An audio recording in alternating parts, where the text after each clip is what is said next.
So here we are in SQL Server Management Studio. I've got a SQL Server 2016 virtual machine in Azure here. And I'm working in a sample database. It's called the AdventureWorks 2016 database. It's a sample database that you can download to experiment with SQL Server. And what I'm going to do is I'm going to create a table. And you can see the syntax here. It's create table. And I've got this DBO.customer. Now the DBO dot is the schema, or the namespace, if you like, where I want to create this table. So I'm giving it a fully qualified name, or at least a partially qualified name here of the schema, and then the actual table name. So it's a table called customer that's in this thing called a schema called DBO.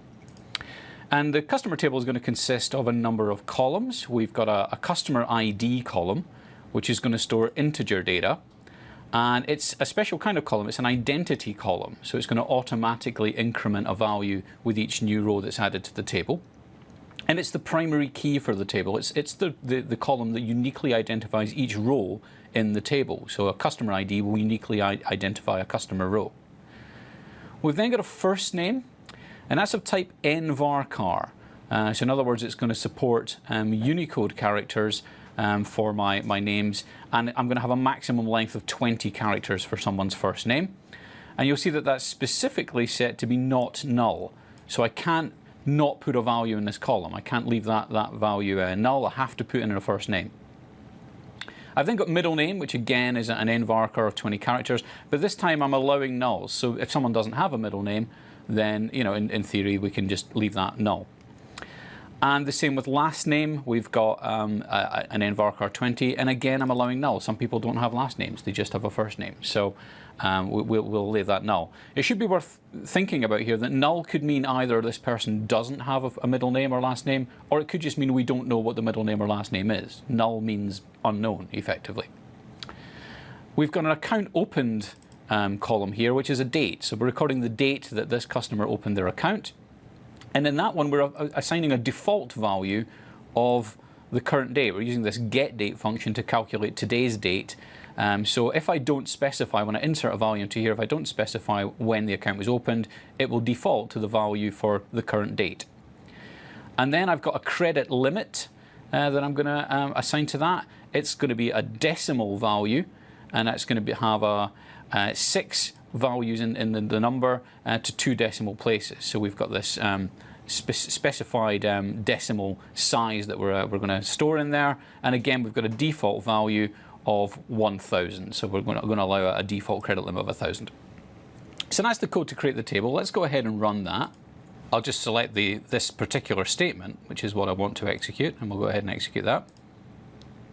And off that goes. The command completed successfully, it tells me, so that's good news.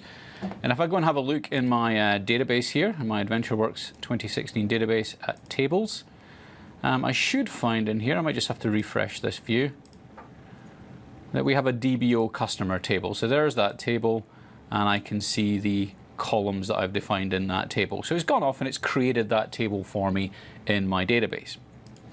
All right, so I'm now ready to do some work with that table. Let's scroll down and have a look at some more code here. And the first thing I might want to do is I might want to insert a row into that table. So I'm going to insert a new customer. So I'm inserting into the DBO.customer table these values.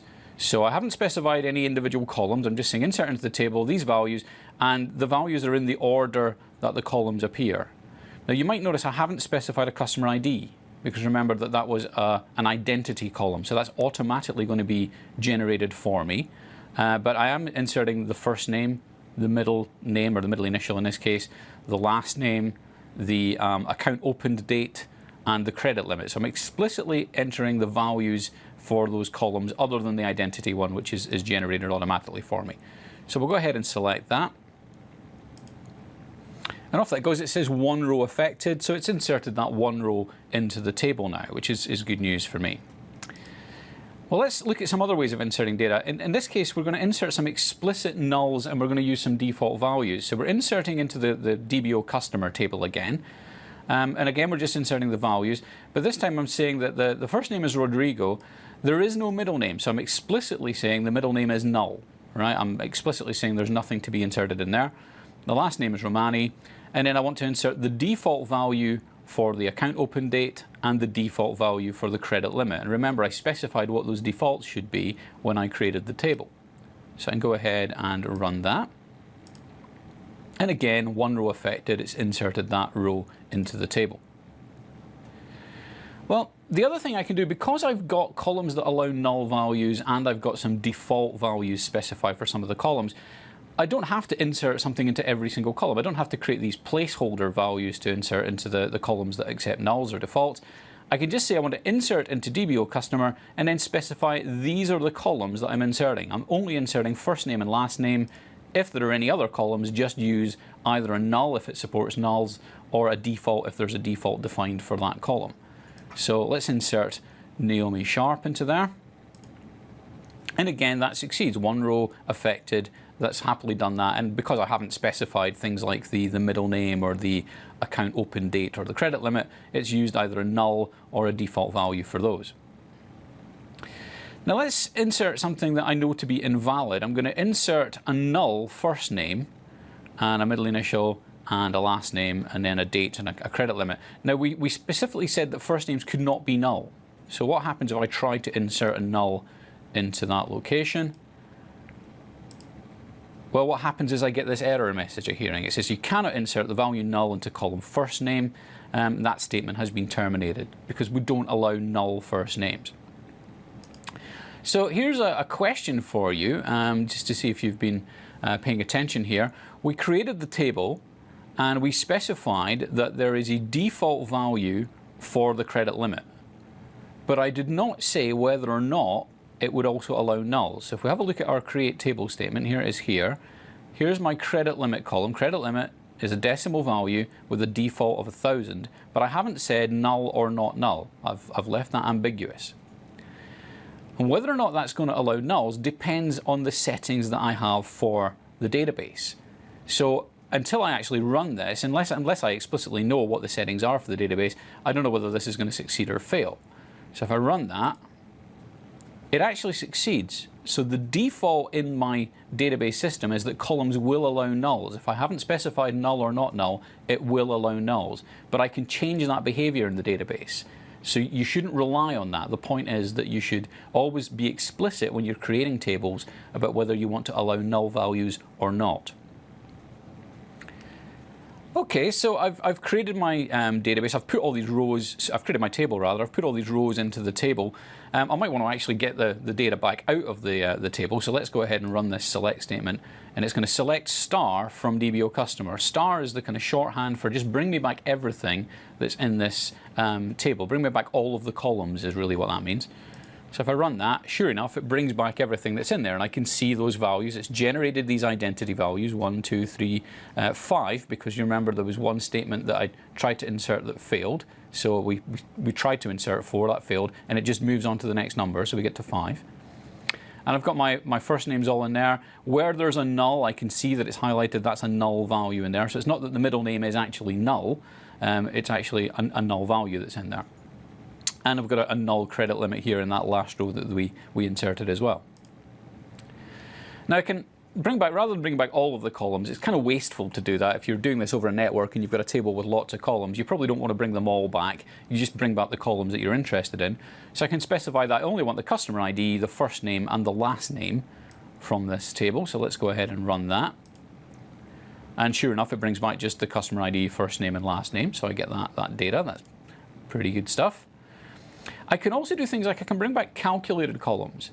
So I've got a couple of different things going on here. I'm selecting the customer ID, and then I'm selecting the first name plus a space plus the last name as the full name. So the plus in this case, because these things are strings, these are nvarchar columns, it's going to treat this plus as a way of concatenating strings together. So it's going to be the first name and a space and the last name as the full name. Now the as really just gives a name to the column that gets returned. Because that's a calculation, it wouldn't actually have a column name when it gets brought back in the results down here. So we're giving it a name of full name. And then there's another calculation in here. I'm using a function called dateDiff, which measures in days. That's what the DD is. So dateDiff in days between the account opened and today's date. So in other words, how many days has the account been open for? And I'm going to call that account days. So don't worry too much about the details of the function. We're not really worried too much about that at this point. But what we're looking at here is we can have a select statement that involves not just specifying columns, but I can specify calculations on those columns and effectively derive new columns in the result that come back. So let's go and run that. And sure enough, it brings back my customer ID, the full name, which is the first name plus a space plus the last name, and the number of days that that account has been opened. And of course, Rodrigo and Naomi here just used the default value for opening their account, which was today, so there haven't been any days between when it opened and today, so that's a 0. Now, what I've been doing so far is bringing back all of the rows. I'm bringing back specific columns, individual columns, but I'm bringing back all of the rows. I can actually filter the rows that come back as well as the columns. I can specify just bring me back the customer ID, first name, last name, and credit limit from the DBO customer table, where the credit limit is greater than 500. So bring me back only the rows where the customer has a credit limit of greater than 500. That's what that where clause does. That adds a filter. And if I do that, I can see that I've only got 2 customers who have a credit limit of greater than 500, and that's Rodrigo and Naomi, who have that default credit limit of 1,000. So that wraps up the demo for looking at creating tables. It's very simple. We've seen how to create a table, we've seen how to insert some rows into that table, and then how to use a select statement to bring back data out of the table. So hopefully that's useful.